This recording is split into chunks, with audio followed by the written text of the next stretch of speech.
Hi, welcome back. In the last video we looked at taking an input from a first name and printing back and passing that string back out. That can be expanded to enter more than one string. So we could have had it so we were doing first name, surname, age or any other strings and passing it back.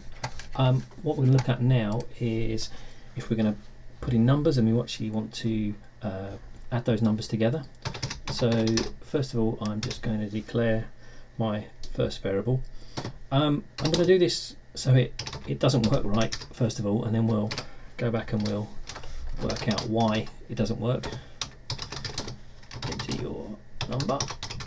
Okay, what I'm going to do is I'm going to copy that line. I'm just going to change that. There. So we've declared two variables, and what we're going to do now is we are going to put in another. We're just going to put in answer. An answer is going to be equal to number 1 plus number 2. Okay, and then we're just going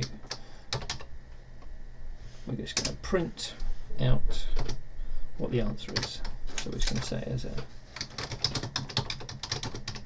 the answer is, okay, it's going to be equal to answer. Right, we're going to run this one and see what it actually does. So when we do this, I forgot to mention in the earlier video, one of the great things you can do with this is you can actually run it in different versions of Python.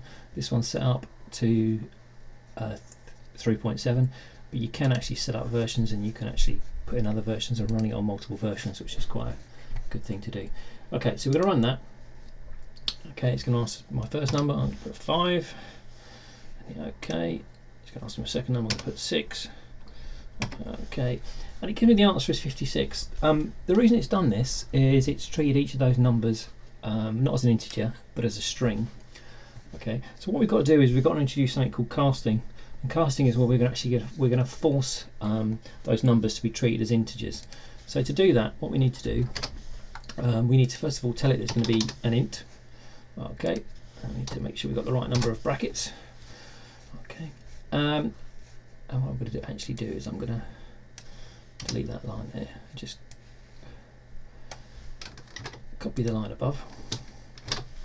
Okay, so what we've actually done now, by putting into the beginning, it's going to force that variable to be treated as an integer and not as a text string. Okay, so what we're going to do is we're going to run that one again. Okay, put my 5 in again.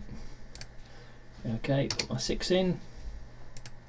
Okay, and we can see this time we've got the answer of 11, so it's mathematically added the two numbers together because it's treated them as integers, as whole numbers, rather than strings. In the previous one, it just took the 5 and the 6 and it concatenated them, it joined them together, and that's why we got 56. Okay, right, that's enough on this short video. In the next one, we'll look about putting multiple numbers in and see, maybe introduce some of the kind of more bid maths and other mathematical formulas that we're going to need when we're adding numbers and multiplying them together.